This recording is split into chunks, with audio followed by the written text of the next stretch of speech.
E hoje, o que a gente vai estudar hoje? Ainda é máximos e mínimos. Só que o que falta a gente aprender? Bom, hoje a gente vai estudar máximos e mínimos em conjuntos compactos. E aí, como você já está acostumado, né, a gente está seguindo o mesmo ritmo lá do cálculo 1. Porque se você puxar um pouco na sua memória, você vai lembrar que lá no cálculo 1 você primeiro estudou máximos e mínimos locais, né? Então você tinha uma função, você derivava, igualava a zero, achava os pontos críticos, aplicava os pontos no teste para ver se o ponto era de máximo, de mínimo ou ponto de inflexão. Isso era o que você fazia lá. Só que depois, lá em cálculo 1 também, não sei se você lembra, mas você pegava a mesma função, só que você restringia o domínio dela em um intervalo fechado, limitado e fechado. E naquele intervalo, você mostrava que aquela sua função, ela assume, se a função for contínua, máximos e mínimos globais. E aí você tinha um método, que era chamado de método do intervalo fechado, para encontrar esses máximos e mínimos globais. Então, vocês estão lembrando mais ou menos desse assunto lá do cálculo 1? Eu vou relembrar um pouco vocês agora também. Então, a gente vai aqui para o primeiro quadro, para a gente relembrar um pouco dessa parte aí, para a gente puxar da memória. Então, o assunto principal de hoje é máximos e mínimos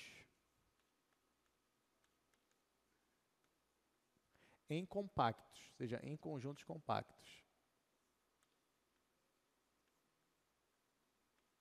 Aí eu queria relembrar com vocês aqui, primeiro, como era lá no cálculo 1. Então, lá no cálculo 1, às vezes, você tinha uma função que era assim. Então, digamos que você tem uma função, o gráfico dela está aqui, e o domínio dessa função são todos os reais, ou seja, toda a reta aqui, todo o eixo x, eu tenho pontos onde eu posso colocar na imagem da minha função e achar algum valor.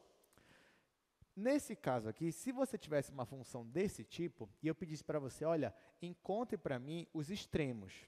Ou seja, o que eu quero dizer com isso é, encontre para mim os pontos de máximo e mínimo, pelo menos locais. Aí o que você fazia? Você pegava o valor da função, digamos que a sua função aqui é uma função f, aí você achava os pontos críticos, derivando a sua função e igualando a zero. Na maioria dos casos era assim, né? Mas também tinha vezes que a função, quando não era derivável, também era ponto crítico, mas nesse caso aqui, é só derivar igual a zero. Você achava pontos críticos dessa forma, e depois você aplicava no teste. Aí lá no cálculo 1, você tinha dois testes. Tinha um teste da primeira derivada, que era para ver se a função era crescente, decrescente, ou então decrescente, crescente. E tinha um teste da segunda derivada, que olhava para a concavidade. Concavidade para cima era o mínimo, concavidade para baixo era o máximo. Só que lá no cálculo 1, esses testes era para você ver se os seus pontos eram extremos locais, ou seja, se era um mínimo local ou um máximo local.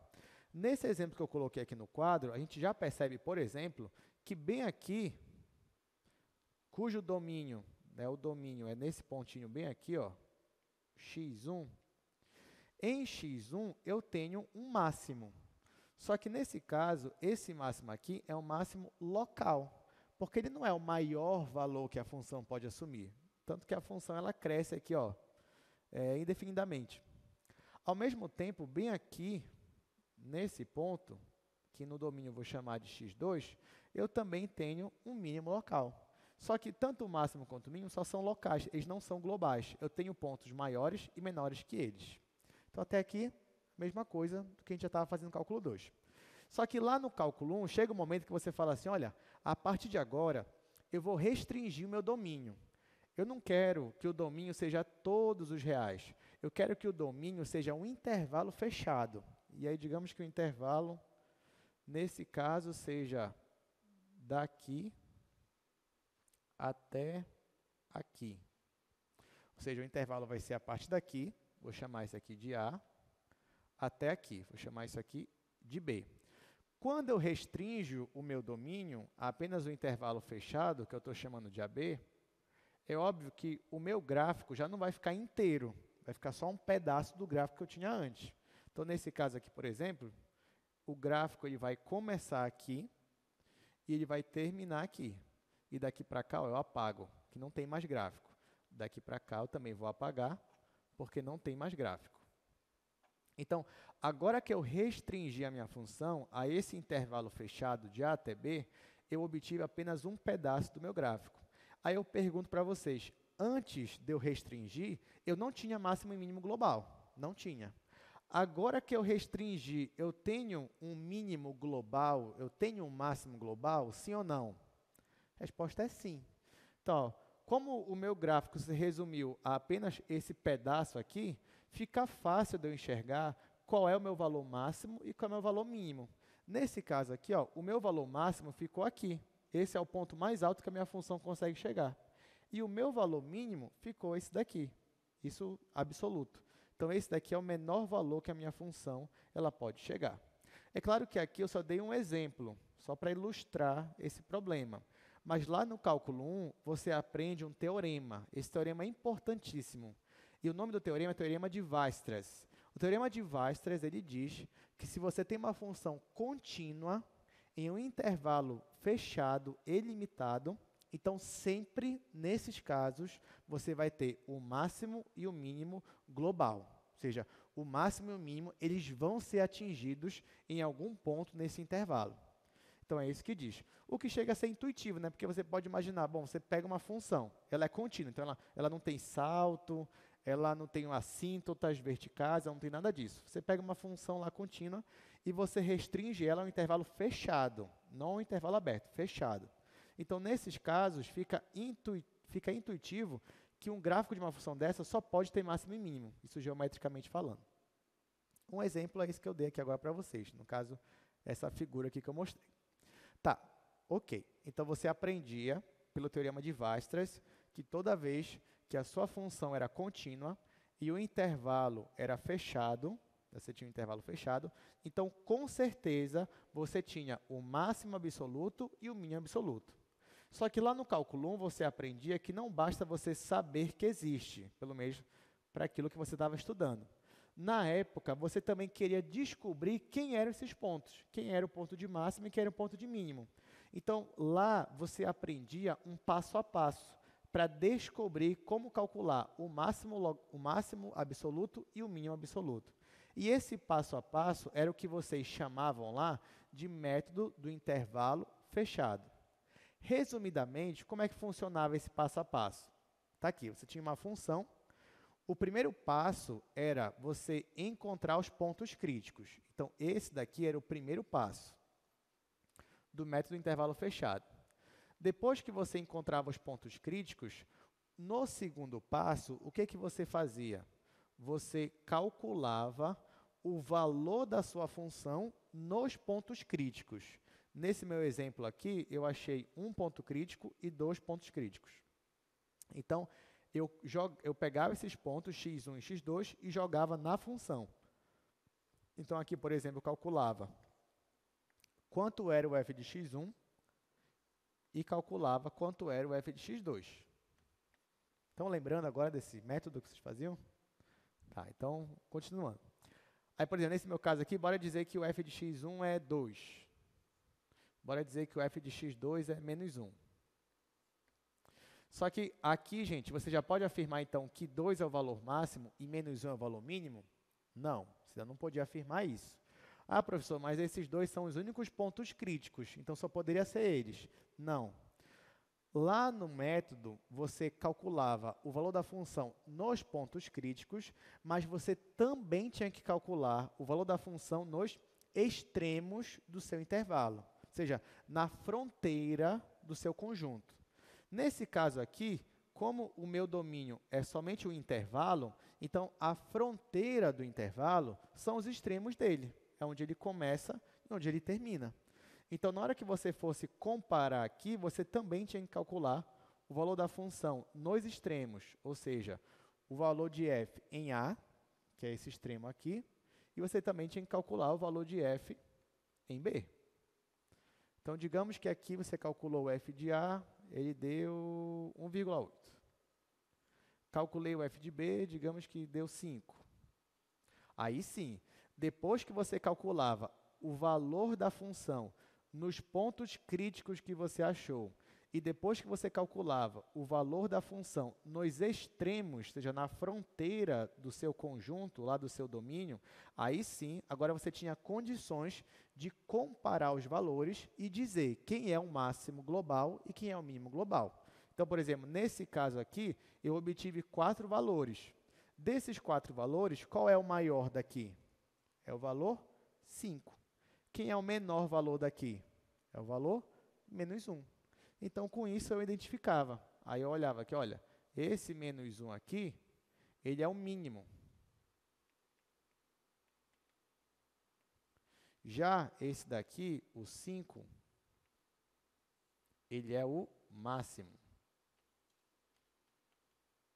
Então, se eu perguntasse para vocês, nessa questão aqui, quem é o meu ponto de máximo absoluto? Quando eu digo ponto de máximo, então eu estou falando aqui, ó, é o B. E se eu perguntar qual é o valor máximo, é 5.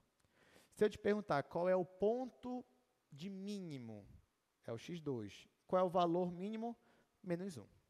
E assim você resolvia a sua questão. Bom, mas isso aqui só foi para relembrar. Mas eu relembrei isso daqui porque em cálculo 2 a gente vai seguir a mesma ideia. Não vai mudar muita coisa. O que muda é o gráfico da sua função, né? Porque agora o gráfico da sua função já não é mais assim, uma curva plana, né? O gráfico da sua função agora é uma superfície. O gráfico da sua função agora é tridimensional. Só que não é só o gráfico que mudou em cálculo 2. O domínio da sua função também mudou. Porque lá no cálculo 1, o seu domínio era uma reta, ou um pedaço de uma reta. Em cálculo 2, o seu domínio já não é mais uma reta. O seu domínio é um pedaço de um plano. Ou seja, o seu domínio agora são figuras bidimensionais. E isso faz toda a diferença na hora que eu for querer aplicar esse método aqui. Por quê? Porque para esse método, se eu tivesse uma função do cálculo 1, como eu falei para vocês, quem seria a fronteira do meu conjunto? Seriam os pontos A e B. Ou seja, a fronteira aqui, ela se resume a 2 pontos só, que é o ponto A e o ponto B. Em cálculo 2, a fronteira não vai se resumir a apenas 2 pontos. Não. Ela vai se resumir, dependendo do caso, a uma curva. Né? E aí a gente vai ver como é que isso acontece. Então, por exemplo, digamos que agora você está em cálculo 2. Olha só, agora nós estamos em cálculo 2. Então, em cálculo 2, por exemplo, você vai ter, como eu falei, gráficos tridimensionais. Então, digamos que você vai ter um gráfico mais ou menos assim, uma superfície assim.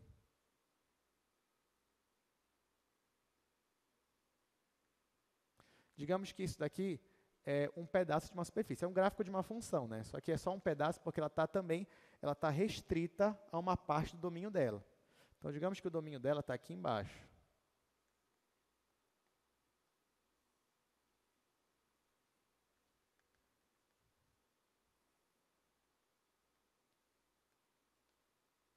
Então, digamos que o domínio dela ó, é isso daqui. Então, como eu falei, ó, no cálculo 2, o que vai mudar é o gráfico da sua função. O gráfico da sua função agora, estou considerando uma função de 2 variáveis, ele é uma superfície tridimensional. Então, isso aqui é a minha superfície. E o domínio da minha função agora, ó, nesse caso aqui, é uma região bidimensional. E não só uma região bidimensional, mas nesse caso aqui eu tenho um polígono, tenho um retângulo. Então, o meu domínio não é mais uma reta. Nesse caso aqui, virou um retângulo. Então, tudo isso daqui é o domínio da minha função. Claro que, normalmente, quando a gente vai estudar aqui uma função de 2 variáveis, a gente considera o domínio todo o R2. Mas agora a gente vai começar a restringir esse domínio também a conjuntos compactos. E a gente vai dizer daqui a pouco o que é um conjunto compacto. Mas, por enquanto, você tem uma situação dessa. Então, por exemplo, gente, nesse caso aqui, como é que a gente vai fazer? A gente vai fazer o mesmo raciocínio, só vai mudar na hora de calcular. Mas, por exemplo, aqui, para essa função, primeiro, eu ia ter que calcular os pontos críticos da minha função, que estão no interior do meu domínio, e depois eu ia ter que calcular os pontos críticos, ou melhor, os máximos e mínimos da fronteira aqui do meu domínio. Só que agora, a minha fronteira, ela já não é mais só aquele pedaço de reta. A minha fronteira aqui, ó, é um retângulo, é um paralelogramo. Então, nesse caso, eu vou ter que analisar como é que a minha função se comporta nessa fronteira aqui, e eu vou tentar extrair dessa fronteira o valor máximo que a minha função atinge e o valor mínimo que ela atinge na fronteira. Depois, eu vou comparar os valores da minha função que ela atingiu na fronteira, o máximo e o mínimo, vou comparar com os valores que ela atingiu aqui no interior do meu domínio, ou seja, nos pontos críticos. E, mais uma vez, o maior valor vai ser o valor máximo, o menor valor vai ser o valor mínimo. Nesse caso aqui que eu desenhei, se você reparar, esse ponto bem aqui do meu domínio, ele é o ponto de mínimo global. Porque, ó, qual é a imagem dele? É esse ponto bem aqui. Esse ponto é o menor valor que a tua função atinge para esse pedaço. O meu ponto de máximo, ele já ia estar bem aqui, ó, porque a imagem dele está bem aqui. E esse aqui é o maior valor que a minha função está alcançando. Então, nesse meu exemplo aqui, tanto o mínimo quanto o máximo, eles foram atingidos na fronteira aqui do meu domínio, na fronteira do meu conjunto. Mas isso poderia não acontecer, eles poderiam ser atingidos também no interior do meu conjunto. Então, não tem uma regra pronta. Bom, nesse caso aqui, o meu conjunto, né, o meu domínio, ficou um polígono, mas nem sempre isso vai acontecer também. Então, por exemplo, eu poderia ter uma outra figura, uma outra superfície, assim. Esse aqui é a minha superfície, agora eu vou fazer aqui o domínio dela.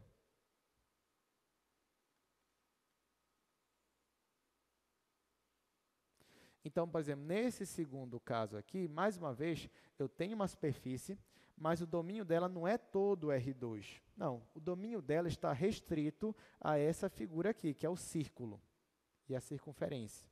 É a circunferência e os pontos que estão dentro dela. Aí, mais uma vez, eu vou ter que analisar se essa função tem algum ponto crítico dentro aqui do meu domínio, no interior do meu conjunto. Depois eu vou ter que analisar qual é o valor máximo e mínimo que a minha função atinge na fronteira, só que a minha fronteira agora é uma circunferência, e depois eu vou comparar os valores. Então, percebam que a ideia, pelo menos, é a mesma, só que assim, o que vai mudar é que a gente vai ter um trabalho maior, principalmente na hora de analisar a fronteira aqui do meu domínio, a fronteira do meu conjunto. Então, até aqui, tudo bem? Deu para entender a comparação? Tá, então, agora, antes de eu ir para o slide também, como a gente está falando de conjuntos compactos, então eu só queria falar algumas definições com vocês, né, antes da gente continuar. Então, ó, como eu disse, ó, vamos olhar para cá. Esse daqui, esse retângulo, esse paralelogramo, ele representa não só o paralelogramo, mas os pontos que estão dentro dele, representam o meu conjunto, que é o domínio da minha função. Vocês concordam comigo que nesse conjunto eu tenho pontos que são pontos interiores. Pontos interiores, a gente vai pensar antes de uma forma assim intuitiva, mas se eu falar para você de um ponto interior, o que você vai pensar? Você vai falar, professor, ponto interior é o ponto que está dentro. E ok, pode pensar assim mesmo. E se eu te falar assim, e um ponto de fronteira, o que é? Você vai falar, ponto de fronteira é um ponto que está ali no limite do meu conjunto. E verdade, você pode pensar assim. Tanto que aqui, ó, se eu perguntar para você, esse ponto bem aqui no meu conjunto, aqui no meu domínio, é um ponto interior ou é um ponto de fronteira? Você mesmo vai me dizer, é um ponto interior, que está dentro aqui do meu retângulo, ok? E se eu perguntasse, esse ponto aqui é um ponto interior ou é um ponto de fronteira? Aí você vai dizer, é um ponto de fronteira, porque está no limite aqui desse meu conjunto. Então, perceba que intuitivamente você já sabe, mesmo que eu não desse a definição oficial para você, a definição formal, mas se eu começasse a falar aqui de ponto interior, de ponto de fronteira, intuitivamente você já ia saber do que eu estava falando. Por que é importante dizer isso? Porque, como eu falei, a gente vai encontrar pontos críticos para o interior aqui do meu domínio. Quando eu digo interior, todos os pontos que estão dentro. E eu também vou procurar pontos de máximo e mínimo na minha fronteira. O que é a fronteira? São os pontos que estão aqui no limite do meu conjunto. Então, sabendo disso, agora sim eu vou partir para algumas definições oficiais. A gente vai resolver alguns exercícios. Qualquer dúvida, só falar, tá, gente? Então, vamos para o slide aqui. Nós chegamos na aula número 20. Aula número 20, nós estamos falando sobre máximos e mínimos em conjuntos compactos. Então, qual é o raciocínio aqui? Primeiro, eu vou falar para vocês o que é um conjunto compacto, a gente vai analisar aqui alguns exemplos, e depois que a gente vai ver como é que calcula extremos globais de funções contínuas em conjuntos compactos. Então, primeira definição, ponto interior. Aí você já me disse a definição intuitiva, né? Mas assim, na matemática a gente tem que ter uma formalidade, então não dá para você chegar dizendo, o que é ponto interior? Ponto de dentro. Tudo bem que isso dá para entender, né? Mas precisa de uma formalidade. Então, olha só, o que é um ponto interior para a gente?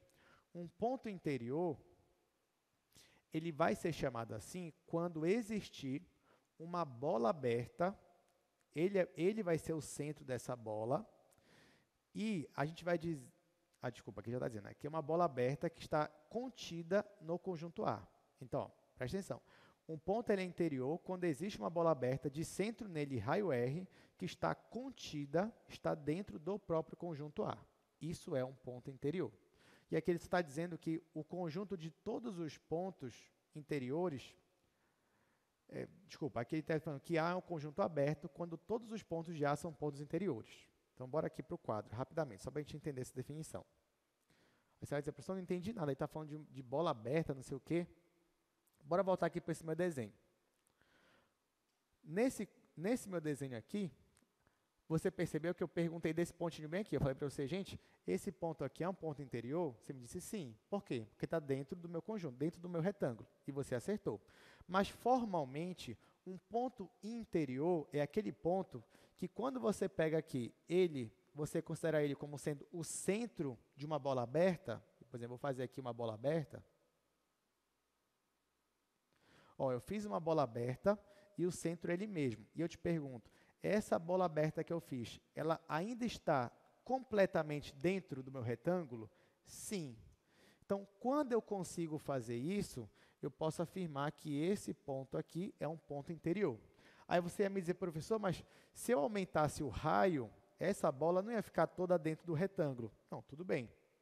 Mas para ser ponto interior, basta que exista um raio, né, tal que essa bola aberta esteja dentro do meu conjunto. Ou seja, eu poderia diminuir o raio aqui, que ainda ia valer da minha definição. Mas aí você vai me dizer, professor, mas se o raio pode ser tão pequeno quanto eu queira, então todo ponto vai ser um ponto interior. Será? Bora pegar esse ponto bem aqui, ó.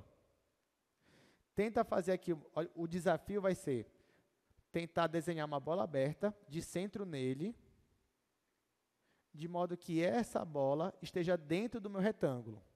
Eu consegui fazer isso agora? Não. Se eu diminuísse o raio mais e mais, eu ia conseguir?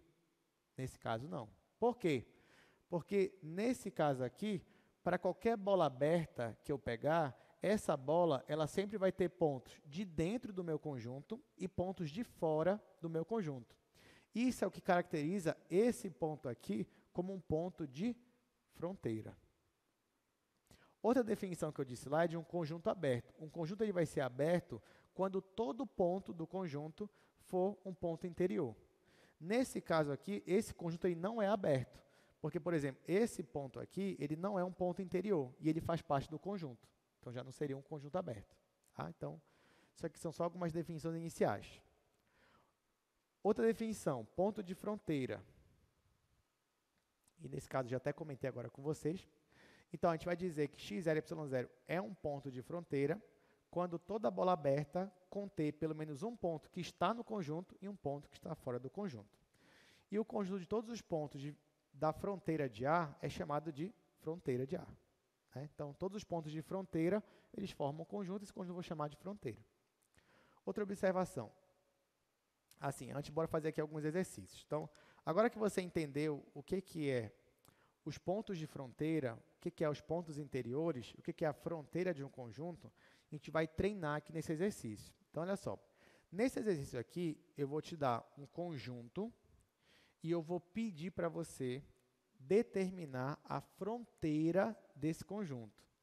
Esse exercício aqui, gente, ele é importante não só por causa da aula de hoje, mas porque esse exercício aqui vai nos ajudar em integrais. Porque muitas vezes o intervalo de integração ou o conjunto de integração, ele vai ser dado dessa forma aqui. e é importante você saber a fronteira desses conjuntos. Então, preste muita atenção, a gente vai fazer com calma cada um desses itens. Então, qual é o objetivo? Ele me deu um conjunto, eu quero dizer quem é a fronteira desse conjunto. Então, a gente vai fazer com calma, a gente vai começar aqui no quadro 2, começando pelo item A. Então, enquanto isso, vocês já podem tentar fazer essas questões.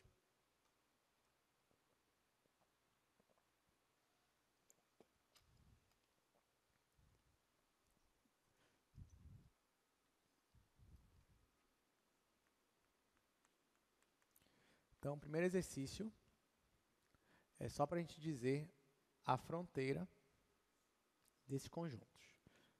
Começando com esse conjunto aqui. Esse conjunto é o conjunto dos pontos x e y pertence a R2, tais que x é positivo e o y também é positivo. Então, vamos fazer isso daqui. Lembrando qual é o nosso objetivo. Ele me deu um conjunto e eu quero saber a fronteira do conjunto. É isso. Era o que a gente já estava fazendo antes. Por exemplo, ele me dava aqui esse retângulo, ele me dava esse conjunto todinho aqui, e se eu perguntasse quem é a minha fronteira? A fronteira é essa borda aqui, esse paralelogramo. Aqui, ele me deu um círculo. Se eu perguntasse qual é a fronteira é a circunferência, é somente a borda. Então, é o mesmo raciocínio, só que agora ele não me deu o desenho do conjunto. Não, ele me deu a descrição do conjunto. E eu vou ter que correr atrás dessa fronteira. Então, ó, o meu conjunto é esse daqui. Se vocês lembrarem, na primeira semana de aula, a gente estudou curvas e superfícies. E a gente chegou a fazer alguns exercícios desse tipo aqui. Por exemplo, eu te dava esse conjunto e eu pedia para você, desenhe para mim o gráfico desse conjunto aqui. Desenhe geometricamente esse conjunto para mim. Como é que você fazia? Primeiro você percebe que esse conjunto aqui está no R2. Então, você fazia aqui o R2. O R2 é o plano cartesiano. Então, você fazia aqui o plano cartesiano, você fazia o eixo x e o eixo y. E esse conjunto aqui, ó, além de ser o R2, ele tem algumas restrições. A primeira, o x ele é sempre positivo. Então, vamos lá. Você tem aqui o plano cartesiano. Você pode dividir ele em quadrantes. Primeiro quadrante, segundo quadrante, terceiro quadrante, quarto quadrante. Uma das exigências é que o x seja sempre positivo. Aí eu te pergunto, no primeiro quadrante, o x é positivo? Sim ou não? Sim. No segundo quadrante, o x é positivo? Aí já não, aí já é negativo. No terceiro quadrante, é positivo? Não também. E no quarto quadrante? Ele é positivo também. Então, os quadrantes que vão obedecer essa restrição é o primeiro e o quarto quadrante. Agora, só que eu tenho uma outra restrição. Qual é? O y também tem que ser positivo, ou seja, os dois têm que ser positivos. Quando é que o y é positivo? No primeiro quadrante, ele é positivo? É. Então, aqui eu tenho os dois positivos. Então, já vou achurar aqui o primeiro quadrante. No segundo quadrante, ele é positivo? O y é, mas o x é? O x não é. Então, não vou aqui achurar. Aqui, o y é positivo? Não. E aqui, o y é positivo? Não. Apesar do x ser positivo aqui, mas o y não é positivo. Então, o único quadrante que obedece essas restrições aqui é o primeiro quadrante. Então, aqui, eu diria que se encontra o meu conjunto A. Só que, olha só, dentro desse conjunto aqui, eu tenho que desenhar também a fronteira dele. Onde é que está a fronteira desse conjunto? Onde é que ele termina ali praticamente? Aí você vai dizer, olha, ele vai terminar entre o primeiro e o quarto quadrante. Então, por exemplo, aqui seria uma fronteira para ele. E ele vai terminar entre o primeiro e o segundo quadrante. Então, aqui seria uma fronteira para ele. Então, por exemplo, bem aqui seria parte da sua fronteira.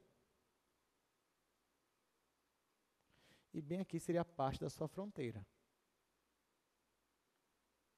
Olha o que eu vou perguntar agora. Essa fronteira aqui e essa fronteira aqui, elas fazem parte do conjunto A? Sim ou não? Não. Por que não? Porque bem aqui, ó, nessa linha horizontal de baixo, se eu pegar qualquer ponto daqui, qual é o valor de y aqui? O y é 0. E o y pode ser zero? Não. E se eu pegasse qualquer ponto dessa outra fronteira aqui, ó, dessa parte dela, quanto é o valor de x aqui? É zero também. Só que o x pode ser zero? Não. Então, nesse caso, a fronteira ela não faz parte do meu conjunto A. Então, posso até escrever assim, ó, que a fronteira, que eu escrevo como front, a fronteira de A, ela não está contida no conjunto A. Tá, só que até agora eu só desenhei aqui a fronteira, né? Eu quero descrever a fronteira em linguagem de conjunto, que nem eu fiz aqui. Como é que eu vou fazer? Bom, você percebeu que a minha fronteira ela é composta por essa linha horizontal, essa semi-reta, né, que nunca termina, e por essa outra semi-reta, só que agora vertical, que também não termina. Ela vai ali para cima de forma indefinida. Então, para eu descrever a minha fronteira, eu vou dividir ela nessas duas semi-retas. Então, essa semi-reta aqui, eu vou chamar de E1. Essa daqui eu vou chamar de E2. E não, né? Eu vou chamar de A.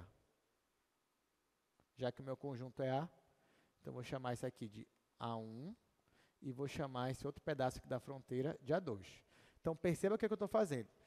Eu estou dividindo a fronteira de A, eu estou dividindo ela em duas partes. Essa parte horizontal e essa parte vertical. Então, eu digo que a fronteira de A é a união do A1 com A2. Até aqui tudo bem? Agora, o mais importante vem agora. Como é que eu descrevo nessa linguagem aqui essa minha semi-reta A1 e como é que eu descrevo esse meu conjunto A2? Isso que eu vou fazer agora. Então, ó, vamos olhar para o A1. O A1, gente, é o conjunto dos pontos que estão nessa linha tracejada aqui, ó, de amarelo. Eu te pergunto, ao longo dessa linha tracejada bem aqui, o y assume algum valor fixo? Sim ou não? Ao longo dessa linha bem aqui, ó, tracejada, se eu pegar, por exemplo, esse ponto, depois pegar esse ponto, ou esse, ou esse, ou esse, nesses pontos, eles têm o mesmo valor de y? O que vocês acham? Sim, né? Qual é o valor de y sempre? É zero. Então, para qualquer ponto que você pegar aqui, o y vai ser sempre zero. E o x vai ter sempre o mesmo valor? Não, o x está variando. Então, eu vou escrever assim, ó, que A1 é o conjunto dos pares x, 0, ou seja, o que eu estou dizendo aqui? Eu estou dizendo que o x está variando, mas o y é sempre zero. Tá, só que dizer que o x está variando não é suficiente, porque dizer que ele está variando, ele pode variar qualquer valor. Mas nesse caso ele não está variando qualquer valor.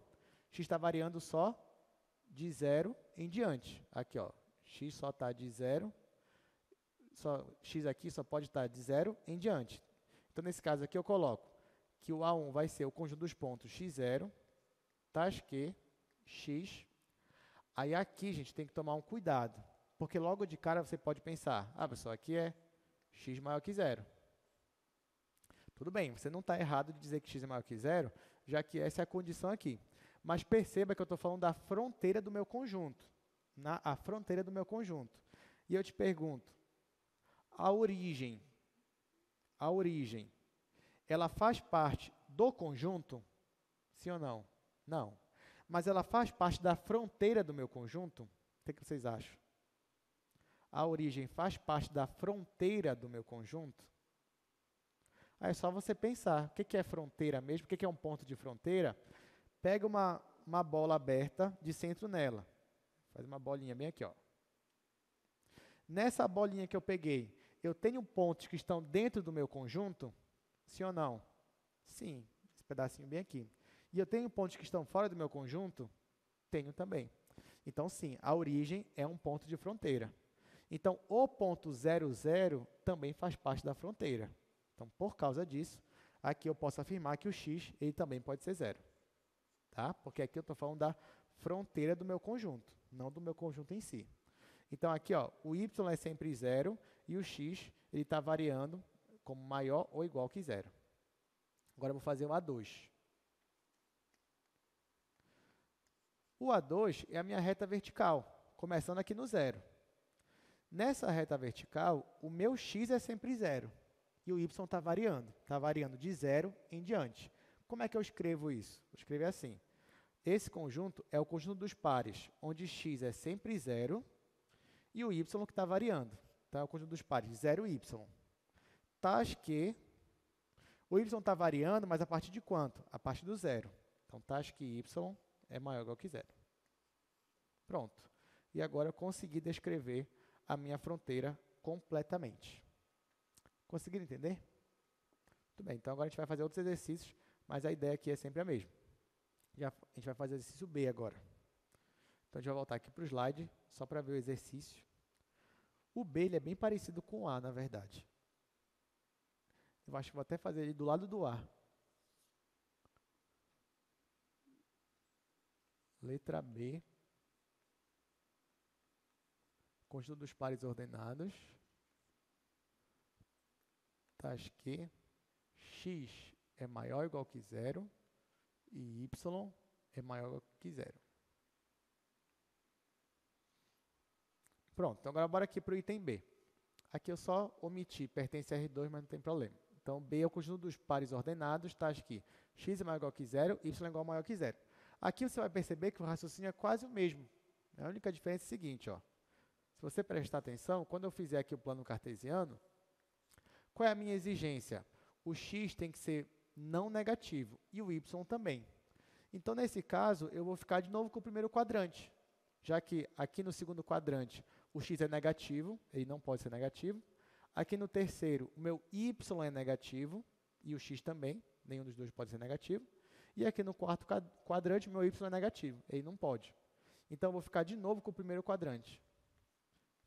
Então, esse primeiro quadrante aqui, que eu vou chamar de conjunto B. A fronteira, então, continua sendo essa e essa. Só que a pergunta que eu te faço agora é, nessa nova situação, a fronteira faz parte do conjunto? Sim. Por quê? Porque agora tanto x quanto y podem ser zero. Então, nesse caso, eu vou fazer uma linha contínua. Aqui, ó, não vou tracejar, vou fazer uma linha contínua. Então, esse daqui é o meu conjunto B. Mais uma vez, eu vou dividir a fronteira em dois pedaços.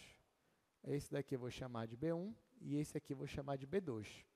Então, a minha fronteira de B é formada pela união de B1 com B2. Quem é B1? Aí você vai olhar para essa linha aqui horizontal. Nessa linha horizontal, o y é sempre zero. Então, são o conjunto dos pontos x, 0. E o x está variando a partir do zero, contando com zero. Então, x maior ou igual que zero. Já aqui no conjunto B2, é o x que é sempre zero. Então, vai ser 0y. E o meu y está variando a partir do zero. Aí você vai dizer, nossa, professor, mas a fronteira deu igual. E era para dar igual mesmo. Porque a única diferença é que aqui no conjunto A, a fronteira, ó, porque o que é a fronteira? Assim, intuitivamente falando, é o limite do seu conjunto. Onde a partir dali o conjunto já não tem mais. Então, ó, a fronteira ela é a mesma. A única diferença é que aqui a fronteira não fazia parte do conjunto. Só que nesse caso aqui sim. Aqui a fronteira ela faz parte do conjunto. Ou seja, esses pontos aqui fazem parte. Deu para entender essa diferença? Agora, uma coisa que eu digo para vocês. Podem pensar intuitivamente por enquanto mesmo. Esse conjunto aqui, o conjunto A, você diria que ele é um conjunto fechado? Sim ou não? Se você fosse chutar, você chutaria o quê? Que o A é um conjunto fechado? Sim ou não? A gente vai ver daqui a pouco o que significa um conjunto fechado. Mas a resposta é que o A não é fechado. Esse conjunto A é um conjunto aberto? O que você chutaria? Conjunto aberto você já sabe o que é. Conjunto aberto é que só tem ponto interior, não tem ponto de fronteira. Então, agora, sabendo disso, o A é um conjunto aberto? Sim ou não? O A tem algum ponto de fronteira que pertence ao conjunto A? Não. Então, o conjunto A ele é um conjunto aberto. Ele só tem ponto interior. Agora, aqui, ó, o meu conjunto B ele já não é aberto. porque ele tem pontos que são pontos de fronteira e que estão no meu conjunto, que é esses pontos bem aqui. Então, o A é meu conjunto aberto, B já é um conjunto fechado. Vamos ver o item C agora desse meu exercício. Bom, o item C acho que vocês já até conhecem ele. O item C é o conjunto dos pontos x, y, tais que x quadrado mais y ao quadrado é menor ou igual que 1. Bom, a gente já até fez alguns exercícios desse daqui, e nesse caso, como é que você representaria esse conjunto? Você olha, você desenharia aqui o plano cartesiano,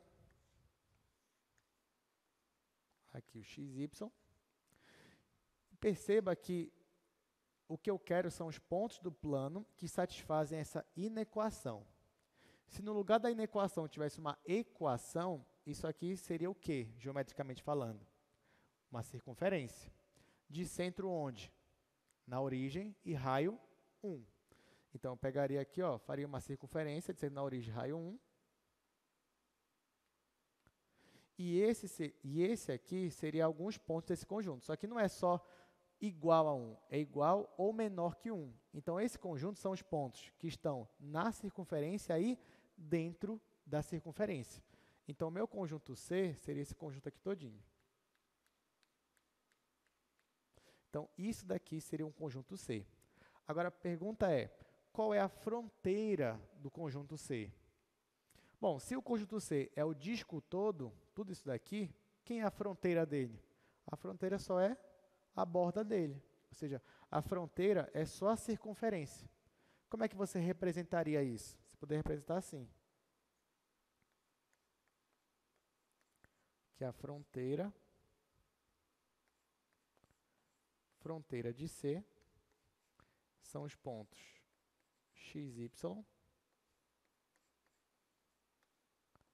tais que x quadrado mais y ao quadrado é igual a 1. Então, o conjunto todo é menor ou igual, agora só a fronteira é igual. E isso aqui já representa só essa borda aqui da minha circunferência. Vocês acham, esse conjunto aqui, gente, ele é um conjunto aberto? Conjunto aberto é um conjunto que só tem pontos dentro, não tem pontos na fronteira. E nesse caso, ele não é aberto, porque eu tenho pontos que estão na fronteira dele e que fazem parte do meu conjunto, tá bom? Quando eu digo conjunto aberto, não quer dizer que ele não tenha fronteira, tá, gente? Mas que ele tem fronteira, só que a fronteira não faz parte do conjunto. É isso que a gente quer dizer. Mas nesse caso, a fronteira faz parte do conjunto, então por isso que ele não é aberto. Vamos para o próximo exemplo. Letra D. Na letra D, eu tenho os pontos x, y, que pertencem ao R2, tais que x está entre 0 e 2, e o meu y está também entre 0 e 2. Pronto, vamos resolver isso daqui. Nesse caso, eu estou sempre colocando x e y com a mesma restrição, os dois positivos, os dois entre 0 e 2, mas eu não era obrigado a fazer isso, né? Você poderia ter muito bem uma restrição para x e outra totalmente diferente para y, mas nesse caso aqui é igual. Então, nessa situação, o que a gente vai ter que fazer? Eu faço aqui o plano cartesiano, x, y, e vamos olhar para cada uma dessas restrições. Vou olhar primeiro para essa daqui, x entre 0 e 2. Se o x dizer que o x está entre 0 e 2, eu primeiro vou analisar. Quando é que o x vai ser igual a 0? O x vai ser igual a 0 ao longo de todo o eixo y aqui. Se você pegar qualquer eixo y, qualquer ponto do eixo y, aqui o x vai ser 0. Quando é que o x vai ser 2? Quando você pega qualquer ponto dessa reta aqui, que corta em x igual a 2. Então, aqui é a reta onde o x é igual a 0. Aqui é a reta onde x é igual a 2. E eu quero que o x esteja entre 0 e 2. Então, o x tem que estar nessa faixa aqui, entre 0 e 2, entre essas duas retas. Só que eu não tenho só essa restrição, eu tenho essa daqui também. Então, o meu y também está entre duas faixas, a faixa y igual a 0 e a reta y igual a 2. Onde é que está a reta y igual a 0? A reta y igual a 0 é justamente aqui, meu eixo x. E a reta y igual a 2 seria mais ou menos por aqui. Então, essa daqui é a reta y igual a 2. Então, olha só, o meu y tem que estar nessa faixa, entre essas duas retas. E o meu x tem que estar nessa faixa, entre essas duas retas. A interseção dessas condições, ou seja, quando satisfaz as duas ao mesmo tempo, eu vou ter não só um quadrado, mas os pontos que estão dentro dele também. Então, esse daqui é o meu conjunto D. No caso, seria esse quadrado, não só o quadrado em si, mas todos os pontos que estão aqui dentro. Tá, só que aqui eu só desenhei o conjunto, né? Falta eu fazer a fronteira agora. Só que você já sabe que a fronteira é justamente esses pedaços aqui, ó. Esse lado do quadrado é um pedaço da fronteira, esse outro lado é outro pedaço, esse outro lado é outro pedaço, esse outro lado é outro pedaço. Então, eu posso dividir a fronteira em 4 pedaços. Então, esse pedaço aqui eu vou chamar de D1, esse aqui eu vou chamar de D2, esse aqui eu vou chamar de D3 e esse aqui eu vou chamar de D4. Então, isso facilita, né? Quando você tem um polígono na fronteira, facilita você dividir ele para cada lado do polígono. Então, nesse caso, como eu tenho um polígono aqui de 4 lados, eu dividi em 4 pedaços. Então, olha só o que eu fiz. A fronteira do meu conjunto D, eu dividi em 4 conjuntos, que eu estou chamando de D1, D2, D3, D4. A gente vai escrever cada um deles, começando com D1. Então, eu vou olhar para D1, está bem aqui, ó. Em D1, eu te pergunto, o y, ele assume algum valor fixo? Sim ou não? Nessa linha, ó, só nessa linha aqui de baixo, só nessa daqui, o y assume um valor fixo? Sim ou não? Sim. Qual é o valor fixo dele? É 0. Então, aqui eu vou colocar x e no lugar do y eu vou colocar 0. O x está variando, mas o x está variando entre o que e o que aqui?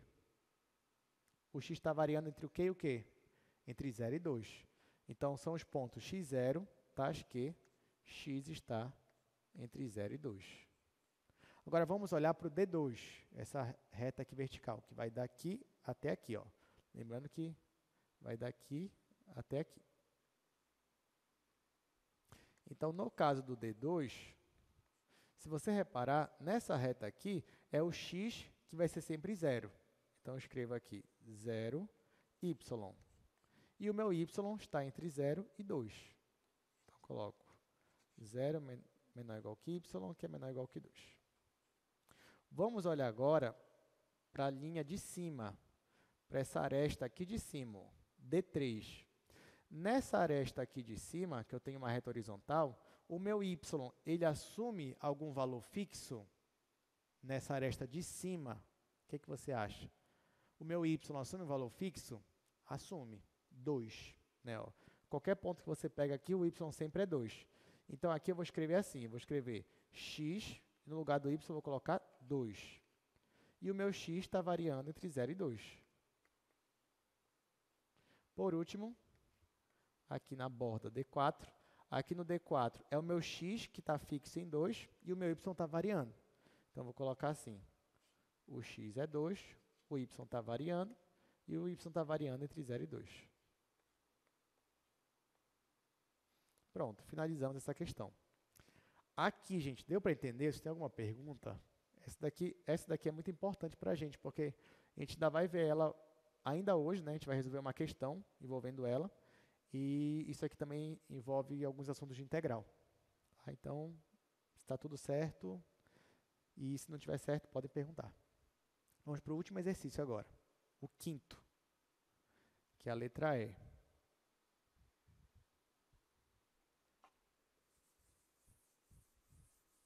O item L é o mais interessante de todos aí.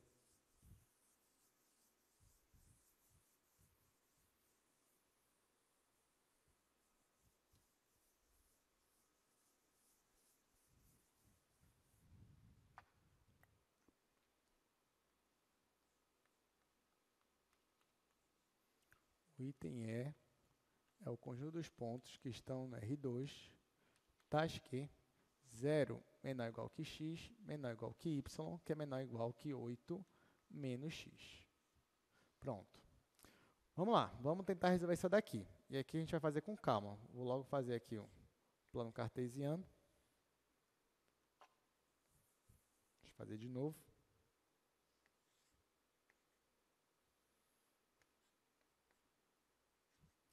Tá, então olha só. Nesse caso aqui, como é que a gente vai fazer? Porque está meio misturado, né? O x e o y não estão mais entre valores fixos, como a gente está acostumado.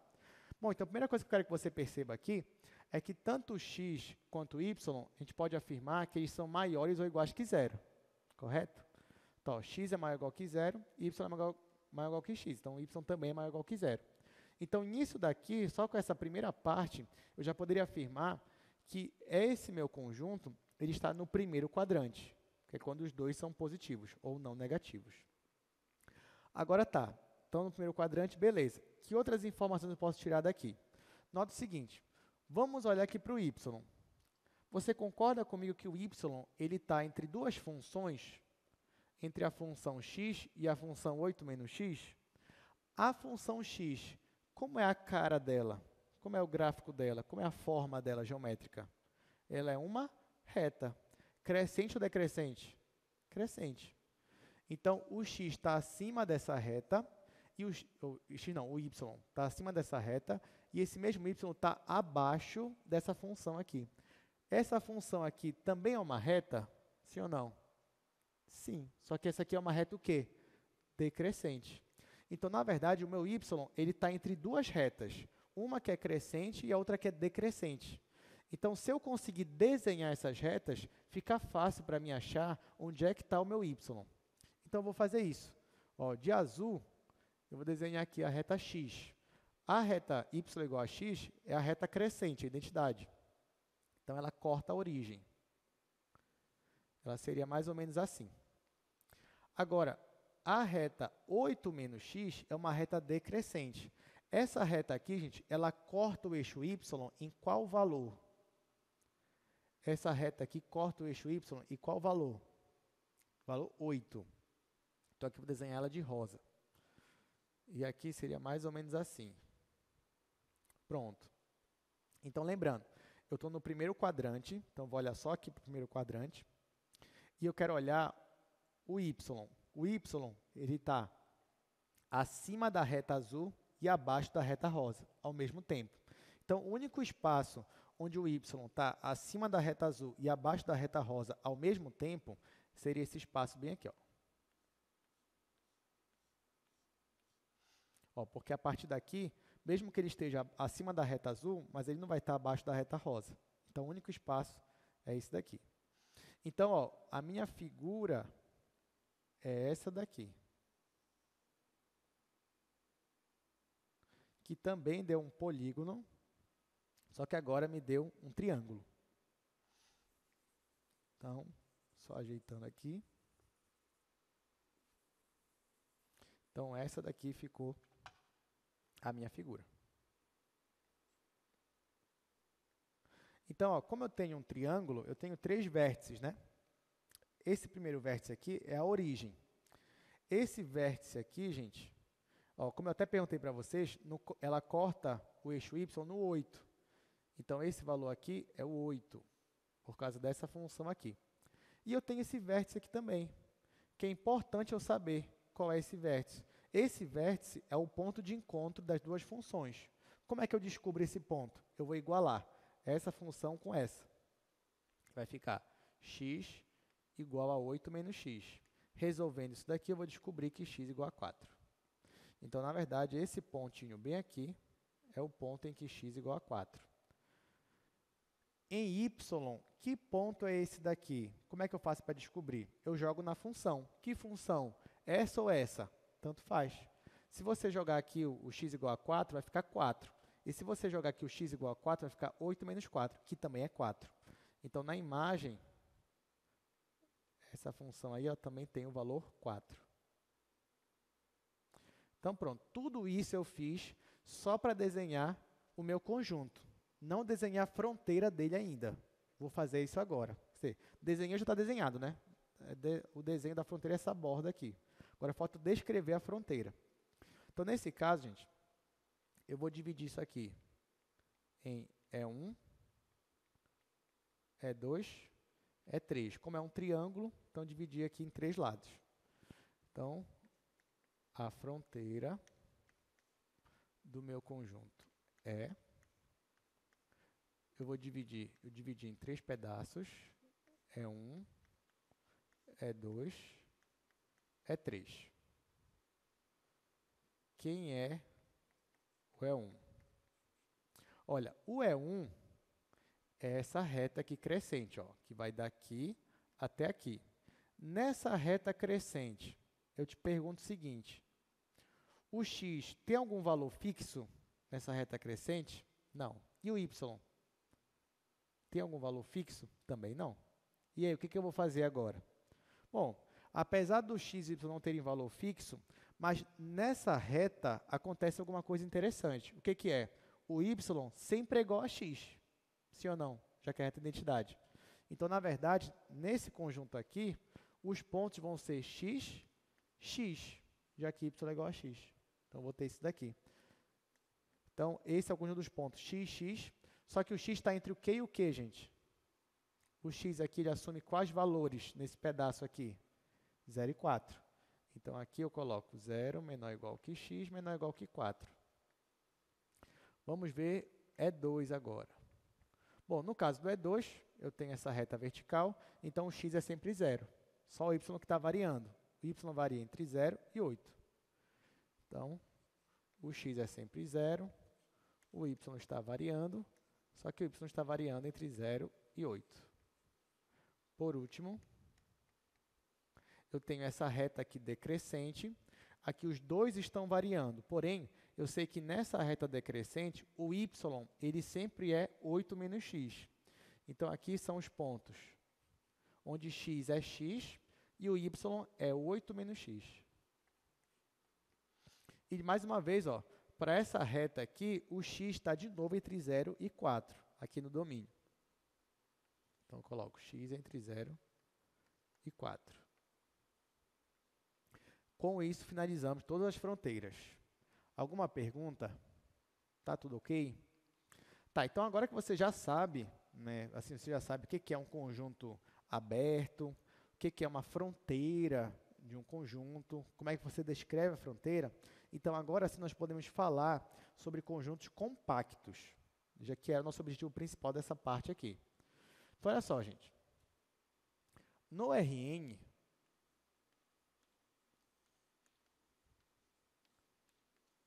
quero falar sobre conjuntos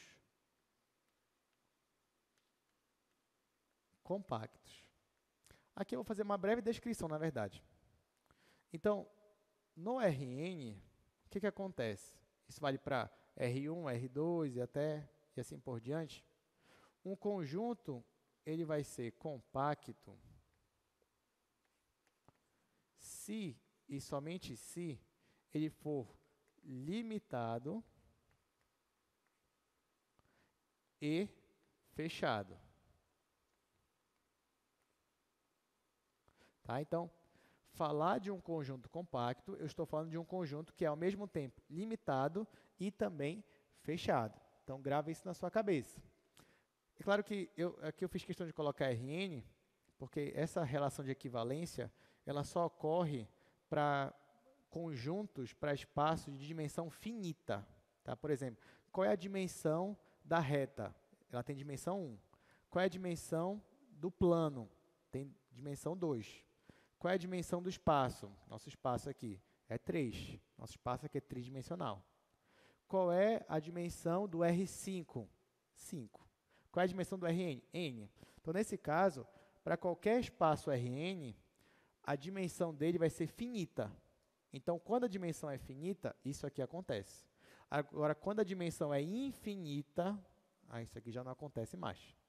Mas, como em cálculo 2, a gente vai se resumir só a espaços de dimensão finita, você pode pensar assim. Então, toda vez que eu falar conjunto compacto, no nosso caso, eu estou falando de um conjunto que é limitado e fechado. Então, vamos lá, me ajudem aqui. Apesar de a gente não ter dado a definição formal ainda, mas vamos lá. Esse conjunto A aqui, vocês diriam que ele é limitado? Sim ou não? O conjunto A, vocês diriam que ele é limitado? O que vocês acham? Sim ou não? Lembra que ele pega todo o primeiro quadrante. Vocês acham que o primeiro quadrante todinho é limitado? Não, ele não é limitado. E a gente já comentou ainda agora que ele não é limitado e ele também não é fechado. Então, ele não é um conjunto compacto. Vamos olhar o B agora. O B, a gente comentou ainda agora que ele é um conjunto fechado. Agora, eu te pergunto, ele é limitado? Não. Então, ele não é um exemplo de um conjunto compacto. Agora, vamos olhar o C. O conjunto C, vocês acham que ele é fechado? Sim ou não? Fechado, você pode pensar na borda dele, se a borda dele está no conjunto. Então, nesse caso aqui, ele é fechado? Sim ou não? Sim, ele é fechado. Ele é limitado? É, então ele é compacto. Então, isso seria um exemplo que a gente pode usar hoje na aula para falar de extremos de funções, já que isso aqui é um conjunto compacto.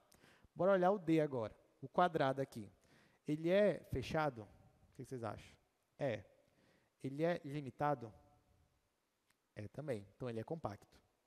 Por último, vamos olhar para cá. O nosso triângulo é fechado? Sim. É limitado? Sim. Então, ele é compacto. Tá, mas formalmente falando, o que é ser limitado? O que é ser fechado? Bom, gente, limitado, você pode pensar, um conjunto ele vai ser limitado quando ele couber numa bola aberta. Simples assim. Então, por exemplo, esse conjunto aqui, vou fazer aqui que tem espaço. Você tem aqui o plano cartesiano. Aí eu te pergunto assim, esse conjunto aqui, ele é um conjunto limitado? Vou te dizer, é. Deixa eu fazer ele menorzinho aqui. Aqui. É. Por quê? Porque ele cabe numa bola aberta. Ou seja, se eu fizer uma bola aberta de centro na origem e um raio desse tamanho aqui, ó, ele não coube aqui, então ele é limitado. Toda vez que isso acontece, o conjunto é limitado. Por isso que aqui, ó, no caso do conjunto B, ele não é limitado, porque mesmo que eu tenha um raio imenso, ainda assim, esse conjunto não vai caber na bola aberta, já que praticamente ele cresce, né, indefinidamente. Então, isso é ser limitado. E o que é ser fechado? Ser fechado tem a ver mais com o complementar do conjunto. O que é o complementar? É quando você desconsidera aquele conjunto. O que sobra? Então, por exemplo, nesse caso aqui, ó, eu estou com todo o R2, mas o meu conjunto C é só essa parte aqui. Então, quem é o complementar dele? Quando você tira ele, o que sobra? Sobraria isso daqui, né? Vocês concordam comigo? Se eu tiro esse conjunto, o complementar dele seria isso daqui. E mais o que está aqui fora. Sim ou não? Tanto que ele é o complemento, porque se juntar esse com esse, forma o R2. Agora eu te pergunto, o complemento dele, que é esse conjunto aqui, é um conjunto aberto? É. Todo ponto dele é interior. Então, toda vez que o complementar é um conjunto aberto, então é porque esse conjunto aqui é fechado. Então, formalmente falando, essas são as definições. Agora você já sabe identificar um conjunto fechado e um conjunto limitado. E, consequentemente, você já sabe dizer se um conjunto é compacto. Bom, formalmente falando, seria isso daqui, ó. Então, definições. Primeira, um conjunto é fechado quando o complementar é um conjunto aberto. Foi o que eu falei. E aí, ó, se um conjunto é fechado, então a fronteira do conjunto está no próprio conjunto. Um conjunto é limitado quando existe uma bola aberta de centro na origem e raio R, tal que o conjunto está contido nessa bola aberta. E, por último, o conjunto ele vai ser compacto quando ele for fechado e limitado ao mesmo tempo. Concluindo essa parte, vamos finalmente ver, então, como calcular extremos absolutos, começando pelo teorema de Weierstrass. O teorema de Weierstrass ele vai dizer a mesma coisa praticamente do cálculo 1. Então, o que ele vai dizer? Se você tem uma função contínua e o domínio dela é um conjunto compacto, então é só isso, é contínua e compacto. A função é contínua, o domínio é compacto. Então, existem pontos no domínio, tais que um desses pontos vai assumir o valor mínimo e o outro ponto vai assumir o valor máximo. É isso que diz o teorema. Então, se eu tiver uma função que é contínua e o domínio dela é compacto, eu já sei que vai ter o valor de máximo e mínimo. Agora, a pergunta é, beleza, eu já sei, mas como eu vou encontrar esses valores? Então, aqui agora eu vou mostrar para vocês um passo a passo de como encontrar esses valores. primeira coisa, nós vamos primeiro determinar os pontos críticos da minha função no interior do meu domínio, no interior do meu conjunto, que nem a gente fazia no cálculo 1. Calcula os pontos críticos do interior. Depois, a gente vai calcular o valor da função nos pontos críticos. Depois, a gente vai olhar para a fronteira da minha função e procurar na fronteira quem é o máximo e o mínimo de f, e calcular o valor da função nesse máximo e mínimo na fronteira. Por último, eu vou comparar os valores. Eu vou comparar os valores que eu achei na fronteira com os valores que eu achei no interior. E o maior valor vai ser o máximo, o menor valor vai ser o mínimo. E é assim que a gente vai fazer. Começando com essa questão.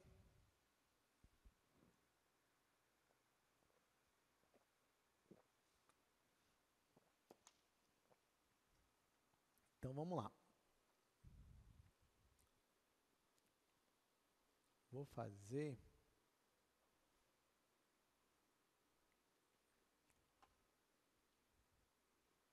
ela aqui no primeiro quadro.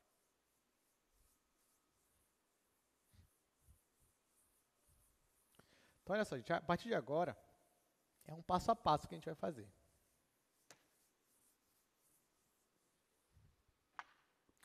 Então, esse daí é o exercício 2 de hoje.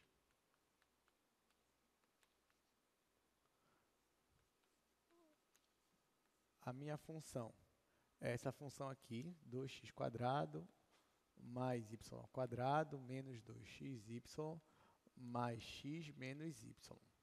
Bom, o meu conjunto é o conjunto D, que é o conjunto aqui dos pontos, tais que x está entre 0 e 2 e o meu y também está entre 0 e 2. Bom, na verdade, a gente já conhece esse conjunto, porque a gente desenhou ele, é o mesmo conjunto D que está ali no último quadro.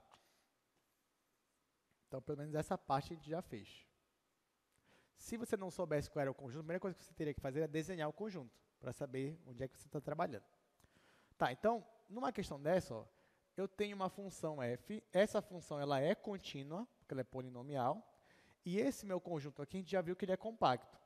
Então, se a função é contínua, o domínio dela é compacto, então eu tenho máximos e mínimos. Agora, resta eu descobrir quem são. Então, o primeiro passo para isso, é eu ver os pontos críticos da minha função. Então, para eu achar ponto crítico, eu vou derivar a minha função em relação a x e em relação a y. Quando eu derivo em relação a x, essa função ela vai ficar 4x, aqui vai zerar, menos 2y, mais 1. Ali vai zerar. Derivo ela em relação a y agora, aqui vai ficar 2y, aqui vai zerar, aqui vai ficar menos 2x, aqui vai zerar, aqui vai ficar menos 1. Então, como é que eu acho ponto crítico? Eu vejo onde a minha derivada não existe, só que aqui a derivada sempre existe. Então, eu vou ver onde é que o meu gradiente zera, é o vetor nulo. Então, eu derivo igual a zero. Com isso, eu monto um sistema, tenho que resolver esse sistema. Nesse caso, basta eu somar aqui, o de cima com o de baixo, porque aqui é mais. Aqui eu simplifico esse com esse, simplifico esse com esse, vai ficar 4x menos 2x, vai ficar 2x, 2x igual a zero. Ora, se 2x é igual a zero, é porque o x é zero. Então, achei o valor do x. Uma vez que eu achei o valor do x, eu consigo achar o y. Basta eu substituir o x aqui em uma das igualdades. Vou substituir ele aqui. Se o x é zero, aqui vai zerar, vai sobrar só 2y menos 1, igual a zero. Resolvendo, fica y igual a meio. Então, o ponto crítico que eu achei aqui foi o ponto 0 e meio. Só que lembra, gente, eu preciso calcular o valor dos pontos críticos que estão no interior do meu conjunto. Eu te pergunto, esse ponto aqui, será que ele está no interior do meu conjunto ou não? É isso que a gente vai ver. O meu conjunto D é esse conjunto bem aqui, ó. É esse conjunto bem aqui. Esse que a gente já fez, no terceiro quadro. Então, ó, onde é que está meu ponto 0 e meio? O meu ponto 0 e meio, 0 em x, meio em y. Ele está bem aqui, ó, mais ou menos. Eu te pergunto, esse ponto aqui está no interior do meu conjunto? Sim ou não? Não. Ele está na fronteira, mas ele não está no interior. Então, por enquanto, eu vou ignorar ele. Por enquanto, já que ele não está no interior. Então, ó, por enquanto, eu só vou aqui argumentar que ele não faz parte do interior do meu conjunto. Então, não vou calcular o valor da minha função nesse ponto ainda. Mas talvez eu precise calcular depois, em outro passo. Bom, então essa parte do ponto crítico acabou. Agora eu vou dar uma dica para vocês. Esse conjunto, que é o meu conjunto D, ele é um polígono, certo? Ele é um quadrado, no caso.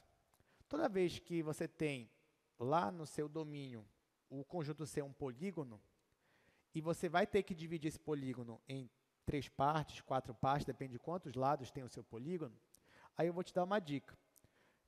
É bom para você, no caso do polígono, quando você for calcular o valor da função na fronteira, você pode logo calcular o valor da função em todos os vértices, em todos. Então, olha o que eu vou fazer agora.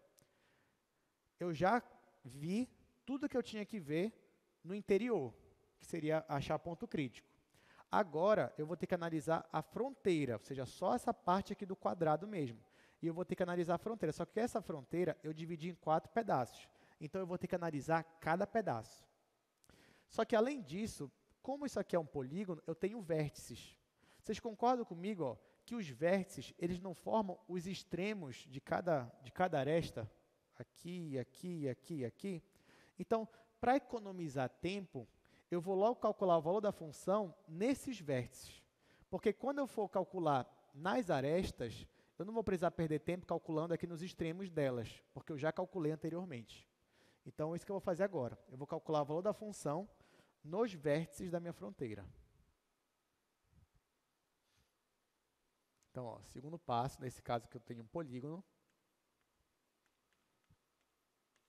cálculo de f nos vértices. Aí eu tenho um quadrado, né? Então eu tenho 4 vértices. Vou calcular nesses 4 vértices. Então, vou calcular. O primeiro vértice que eu tenho aí é a origem, é o 0, 0. Então, eu vou jogar esse ponto aqui, que é a origem, na minha função. Então, eu vou zerar o x, vou zerar o y. Quando eu faço isso, vai dar tudo 0. Então, o valor da minha imagem, nesse caso, é 0. O meu outro vértice do quadrado é quando o y, ou x é 2 e o y é 0. Então, eu venho aqui, igualo o meu y a 0. Aqui vai zerar, vai zerar, vai zerar. E coloco o meu x igual a 2. Aqui vai ficar 2 vezes 4, que é 8, mais 2, vai dar 10. Então, aqui deu 10. Aqui deu 10. Outro vértice é onde x é 0 e o y é 2. Então, aqui eu vou zerar o x, zerou, zerou, zerou, e o meu y é 2. Que fica 2 ao quadrado, que é 4, menos 2 é 2. E, por último, eu vou calcular no último vértice, que é quando x é igual a 2 e y é igual a 2, aqui nessa função. Bom, quando x é 2 e y é 2, aqui vai ficar 2 menos 2. Então, esse vai cancelar com esse. Esse daqui, que vai ficar 2 vezes 2 ao quadrado, vai cancelar com esse, porque aqui vai ficar 2 vezes 2 ao quadrado. Então, esse vai cancelar com esse. E vai sobrar só isso daqui, que é 2 ao quadrado, que é 4. Então, pronto. Já calculei o valor da função nos vértices do meu polígono. Agora, eu vou calcular os máximos e mínimos da minha função nas arestas do meu polígono, né, na parte interior delas. É isso que eu vou fazer aqui na terceira parte. Então, eu vou colocar aqui máximos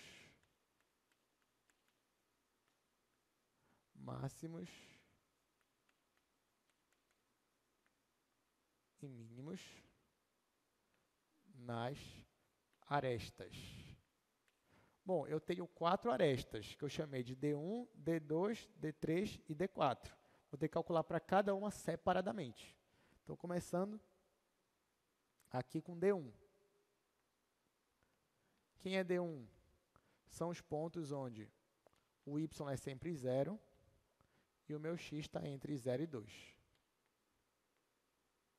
Ora, se o meu x é sempre 0, então estou falando desses pontos aqui. onde eu tenho os pares x e 0. Então, o que eu vou fazer? Eu vou jogar esses pares aqui na minha função. Quando eu fizer isso, ó, eu vou calcular o f de x0. Quando eu for calcular o f de x0, olha o que vai acontecer. O y vai zerar. Então, vai zerar, vai zerar, vai zerar. O x vai continuar sendo x. Então, vai ficar 2x² mais x.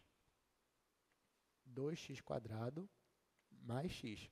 Então, nesse caso, gente, vocês concordam comigo que a minha função ficou dependendo de apenas uma única variável, x? Então, eu vou chamar essa função aqui de g1. G1 de x. E aí, como é que eu faço para achar ponto crítico de uma função do cálculo 1? Deriva igual a zero. Então, eu vou derivar isso aqui igual a zero. Quando eu derivar isso daqui, vai ficar 4x mais 1 igual a zero. Então, nesse caso, ó, o meu x vai ser menos 1/4. Mas não te esquece, ó, que o meu x está entre 0 e 2. Menos 1/4 está dentro desse intervalo aqui? Não. Então, eu vou ignorar esse ponto crítico aqui que eu achei, porque ele não está no intervalo aberto 0, 2. Então, terminei essa parte aqui. Se eu não tivesse calculado aqui nos vértices, eu ainda ia ter que calcular aqui nos extremos do meu intervalo. Ou seja, quando x é 0 e o y é 0, e quando x é 2 e y é 0. Mas eu já fiz isso. Está aqui. 0, 0, 2, 0. Já calculei. Por isso que eu digo, melhor fazer logo aqui, que já pula essa parte depois. Agora eu vou olhar para a minha outra aresta. Perceba que uma questão dessa ela é um pouco trabalhosa, mas não é difícil você seguir os passos sem se perder.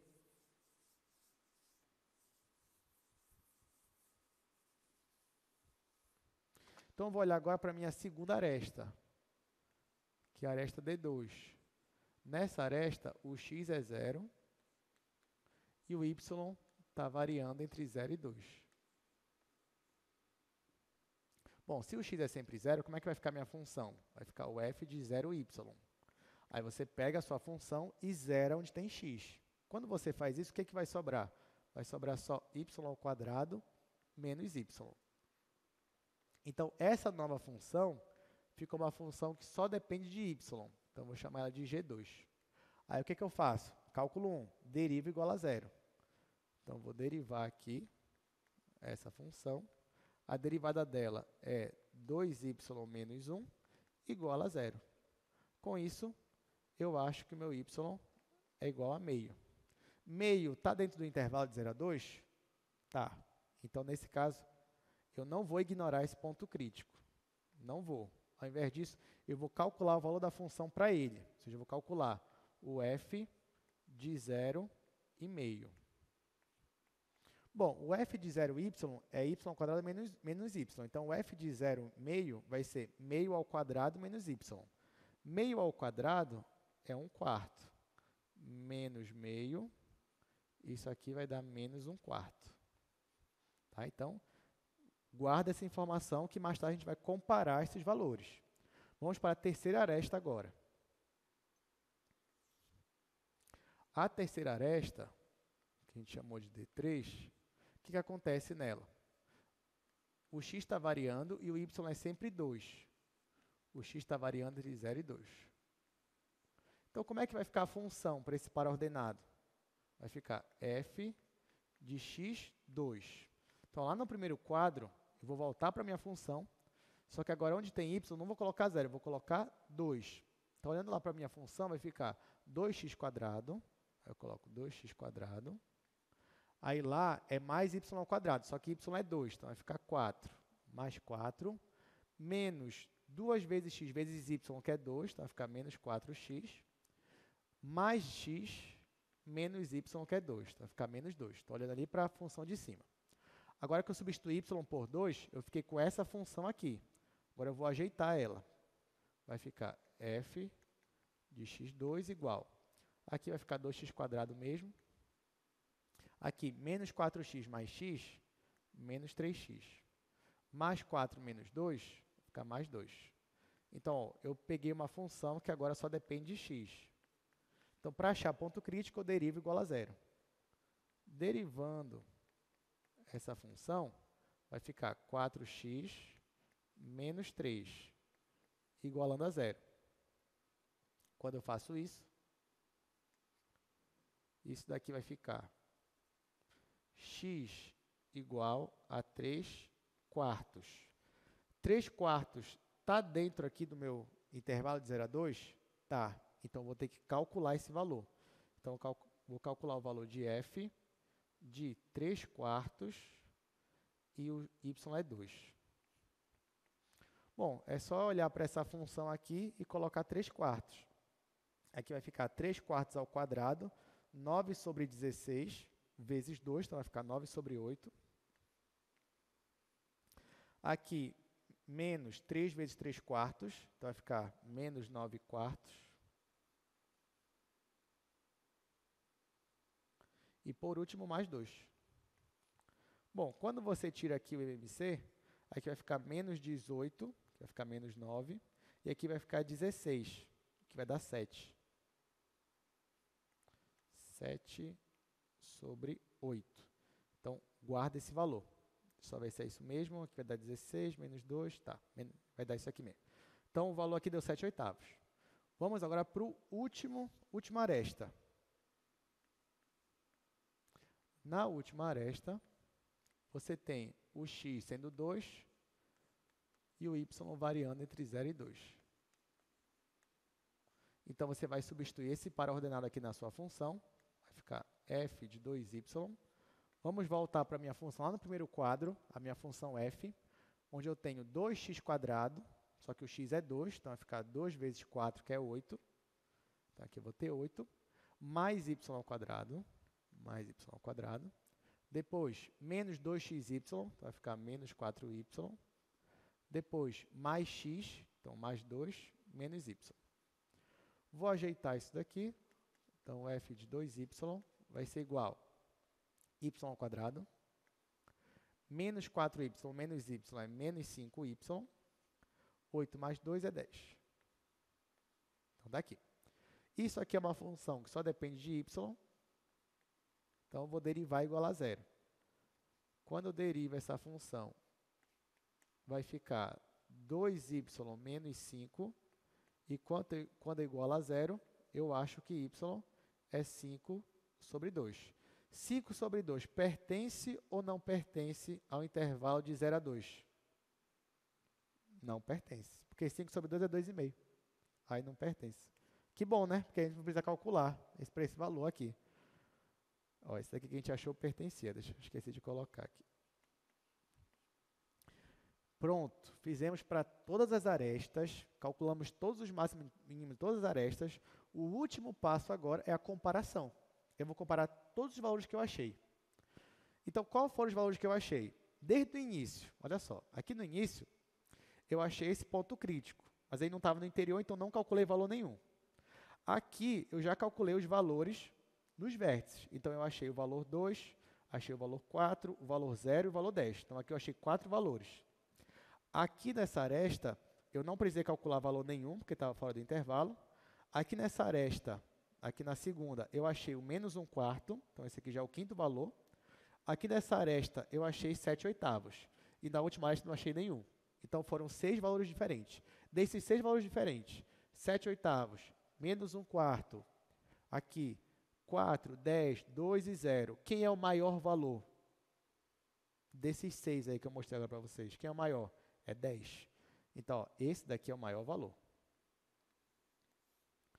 E quem é o menor valor desses 6?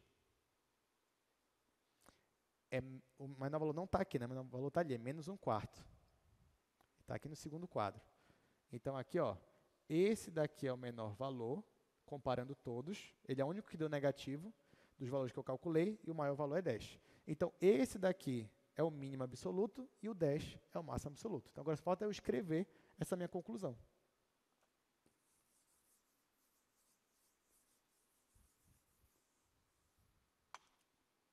Então, última parte. Última parte é a comparação, né? Eu já comentei aqui com vocês sobre a comparação.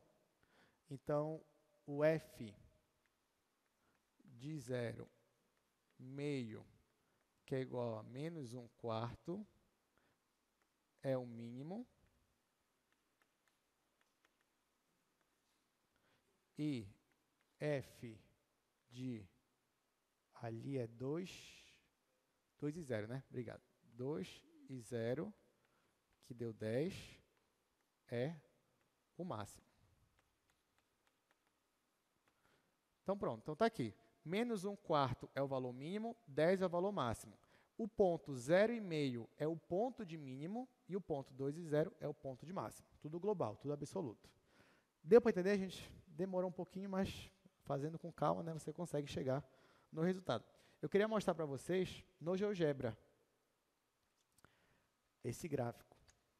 Então, vou colocar aqui no GeoGebra, vou colocar nossa função. Ela é 2x² mais y² menos 2xy mais x menos y.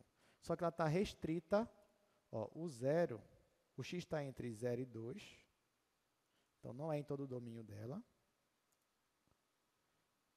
E além disso, o y também está entre 0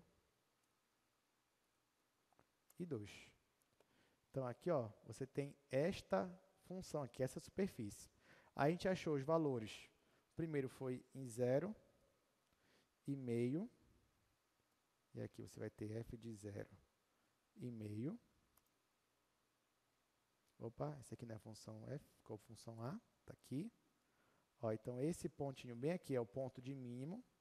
E nós também encontramos para 2 e 0, a de 2, 0.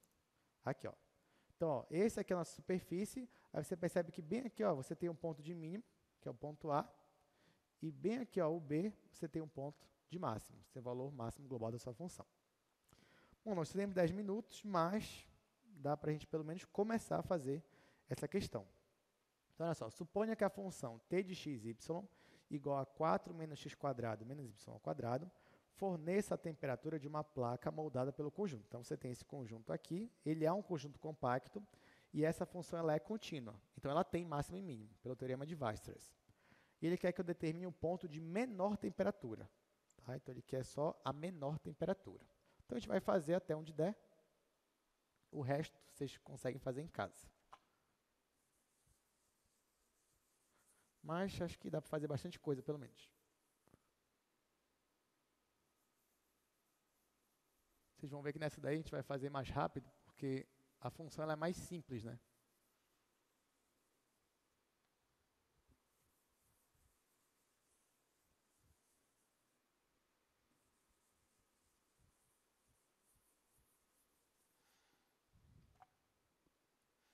Então, essa função, no caso, é a função temperatura. Ela é 4 menos x² menos y². O meu conjunto é o mesmo conjunto E que a gente estava vendo ainda agora. xy pertence a R2, tais que 0 menor ou igual que x, menor ou igual que y, menor ou igual que 8 menos x. A gente até sabe que isso aqui é um triângulo. Pronto. Então, vamos lá. É primeiro ponto crítico, né? Então, o que eu vou achar o ponto crítico no interior desse conjunto para essa função? Então, eu vou derivar essa função, vou derivar em relação a x, vai ficar menos 2x. Vou derivar em relação a y, vai ficar menos 2y. Vou igualar a 0. E aqui fica fácil, né? Menos 2x igual a 0, então x é 0. Menos 2y igual a 0, y é 0. Então, o único ponto crítico que eu achei aqui foi o 0, 0. E agora eu tenho que dizer se ele pertence ou não pertence ao interior aqui do meu conjunto E. Bom, eu vou refazer o conjunto E, vou fazer aqui no último quadro. Vou fazer ele bem rapidinho, porque a gente já viu ele hoje.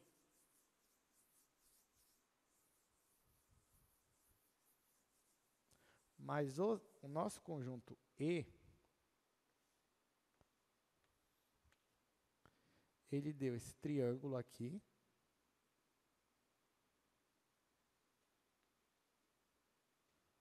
Ele seria esse triângulo, onde aqui eu tenho a minha origem. Esse ponto aqui é o ponto 4, 4. Aqui é a origem.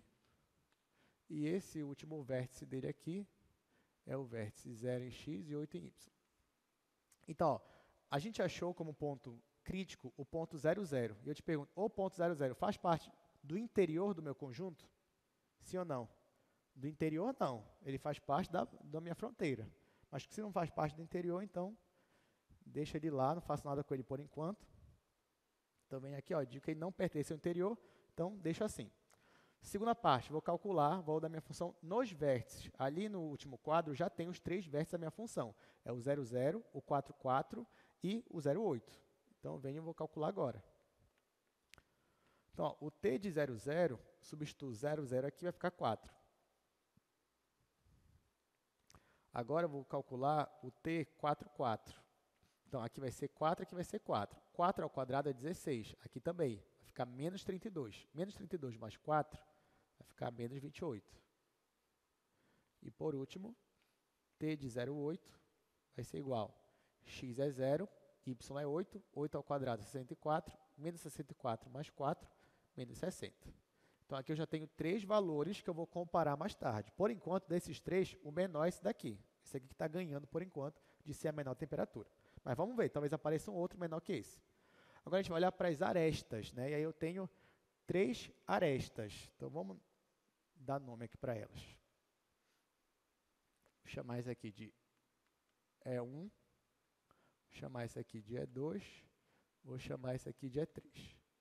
Pronto. Então, vamos começar com E1. E1, a gente já comentou ainda agora, mas são os pontos onde o y é igual a x. Então, vai ficar x, x. E o meu x está entre 0 e 4.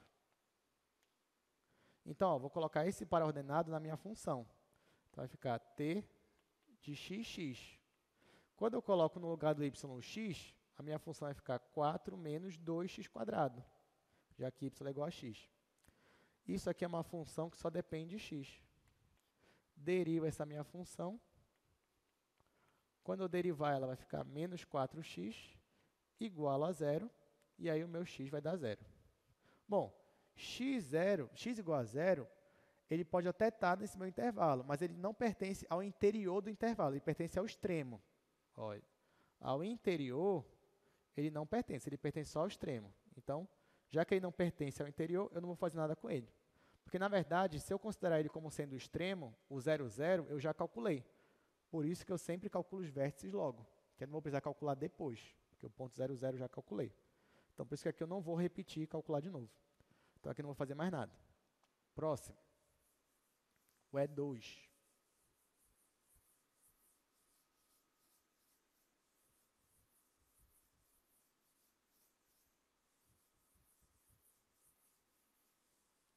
No caso do E2, eu tenho o conjunto dos pontos onde x é 0 e o meu y está variando entre 0 e 8. Quando eu coloco esse par ordenado aqui, na minha função t, eu zero x, então vai ficar só 4 menos y². Isso é uma função que só depende de y. Derivo essa minha função. Quando eu derivar, vai ficar menos 2y igual a 0, e eu vou ter que y é igual a 0. Mais uma vez, ele não faz parte do interior desse meu intervalo. Então, não preciso calcular mais nada. Último agora. Agora, a minha aresta é 3, é a aresta onde x é x e o y é 8 menos x. E o meu x está entre 0 e 4. Aí, essa aqui que vai dar um pouco mais de trabalho, né? Porque no lugar do y, eu vou colocar 8 menos x. Então, a minha função vai ficar 4 menos x² menos 8 menos x ao quadrado. Aí, eu vou ter que fazer essa conta. Vai ficar 4 menos x² menos. Aqui, 8 ao quadrado, 64. Com menos, vai ficar menos aqui. Aí, menos 2 vezes o primeiro pelo segundo, 16x. Com esse menos daqui vai ficar mais. Mais 16x. Por último, mais x², com esse menos, menos x². Então, isso aqui vai ser igual. Aqui vai ficar menos 2x². Aqui, mais 16x. E, por último, menos 60. Isso aqui é uma função que só depende de x. Então, agora, o que eu faço? Derivo essa função. Derivando isso daqui vai ficar menos 4x mais 16, igual a 0. Resolvendo, vai ficar x igual a 4. X igual a 4 não faz parte do interior desse meu intervalo. Ele está no extremo, mas no extremo eu já calculei nos vértices. Então, aqui, de novo, não preciso fazer nada. Então, os únicos valores que eu achei para calcular foram os dos vértices. Então, eu volto para cá. Então, olhando para cá, quem é o menor valor? Menos 60. Então, essa é a menor temperatura. Quem é o ponto onde isso ocorre? Ponto 0,8. Então, bem aqui que está a resposta da minha questão. Então, ó, só aqui comparando.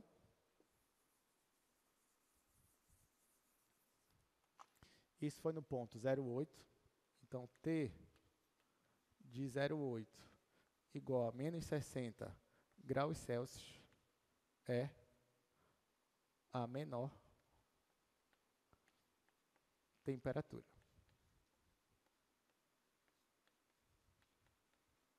E para encerrar, a gente só vai ver essa figura. Eu acho, na verdade, que ele perguntou o ponto, né? Então, na verdade, o ponto... Então, 0,8 é o ponto de mínimo.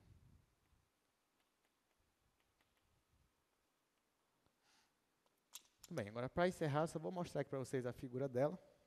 Então, deixa eu colocar aqui.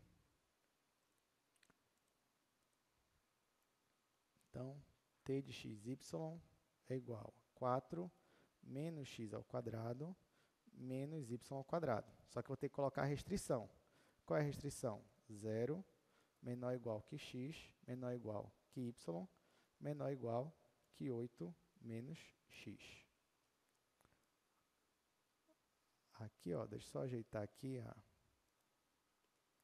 Bom, o meu x está entre 0 e 4, né? Então, vou colocar ele aqui, 4 é o máximo, aqui 4 é o máximo, e aqui menos 60 e 1.